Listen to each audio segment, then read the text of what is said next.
La ilaha illallah Muhammadun Rasulullah alaihi salatullah wa alihi wal ahibbah.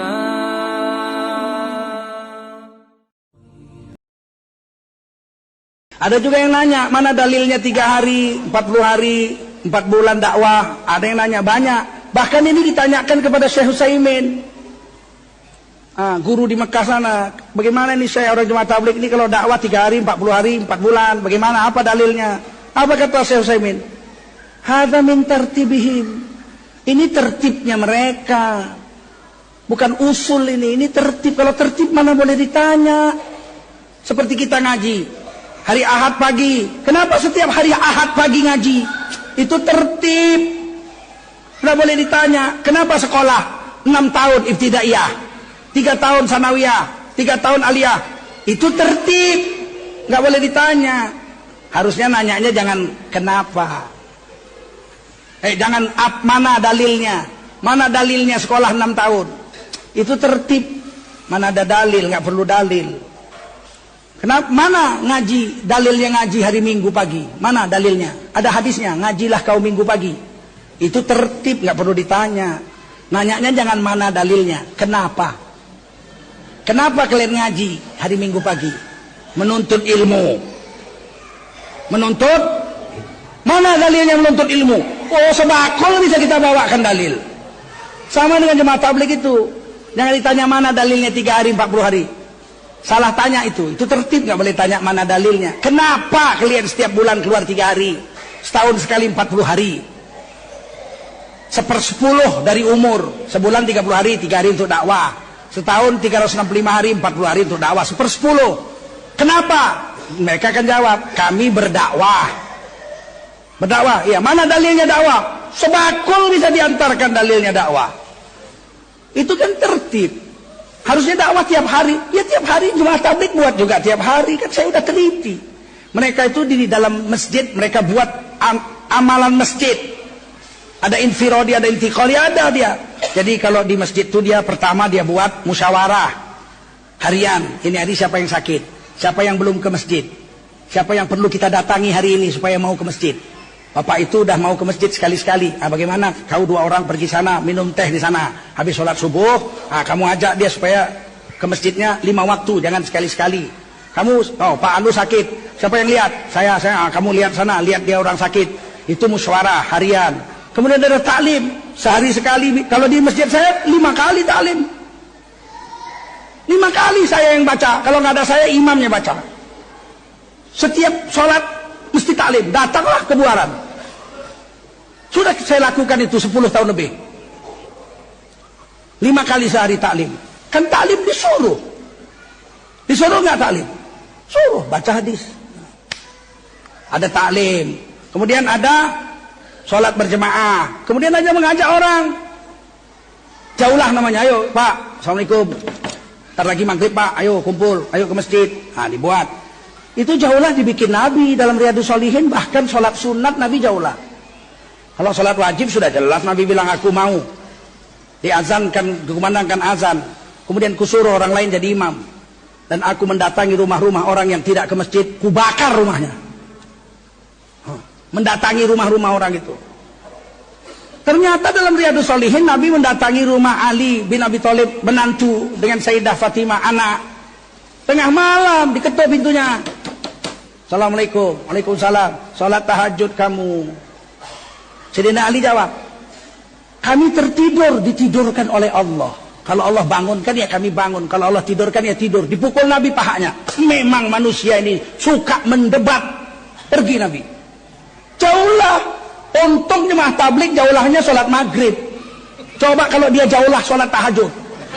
Ketui rumah orang semua jam 2 malam. Ada dalilnya?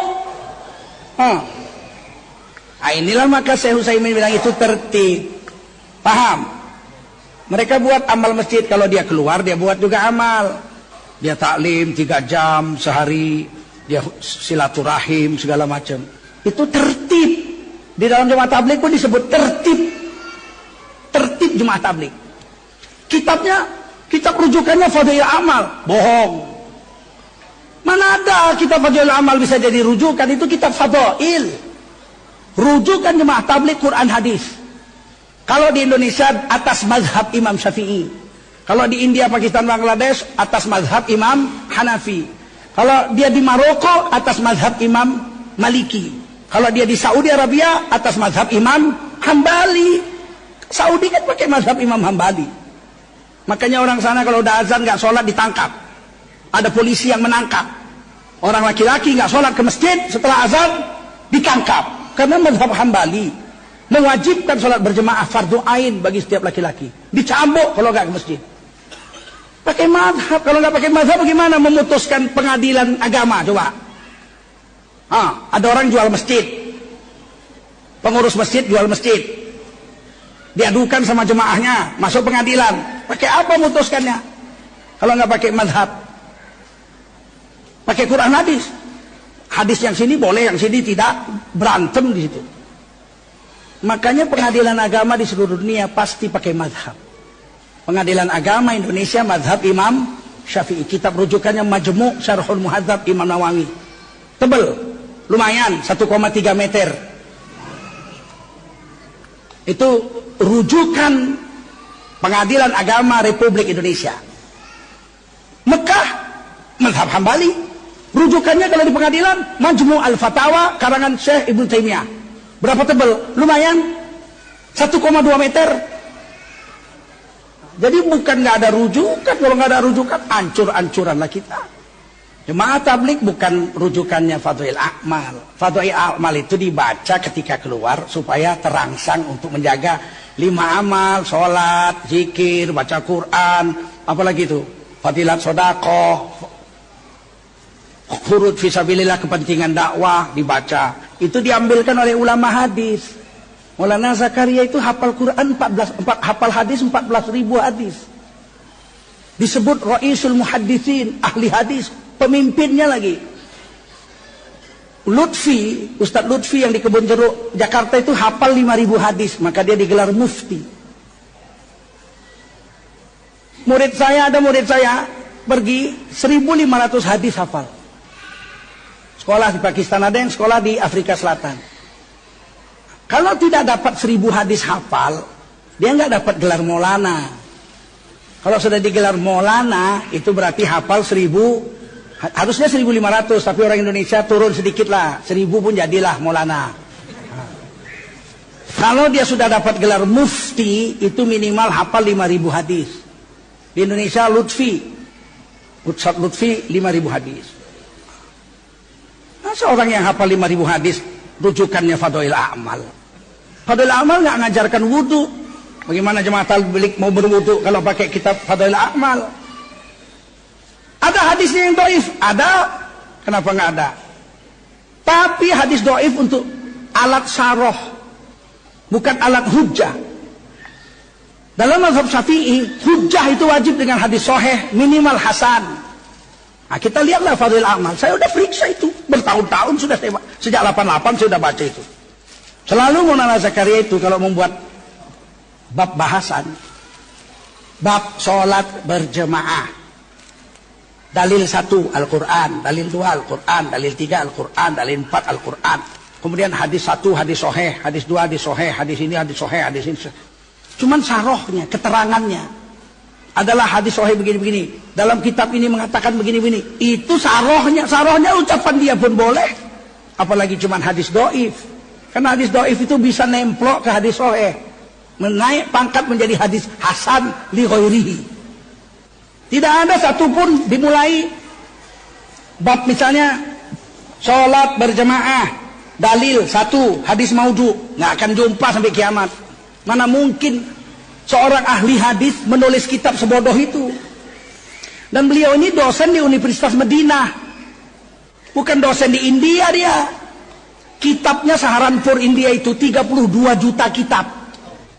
Saya udah selidiki. Kitab saya 8 ton. Kitab guru saya, Syekh Ahmad, 30 ton. Begitu orang punya kitab tuh. 8 tingkat itu perpustakaan Syekh Maulana Zakaria di Saharanpuri India. Pergi lihat, cek. Kita kadang-kadang nggak lihat, nggak tabayun. Ini kelemahan orang Islam ini. Hadis dhaif menyokong hadis sahih, naik pangkat dia jadi hadis hasan li ghairihi. Dhaif, tapi satu makna banyak, ada 3-4 hadis dhaif yang kalimatnya sama, maka kalimat sama ini mendukung menjadi hasan li ghairihi, hadisnya jadi hasan.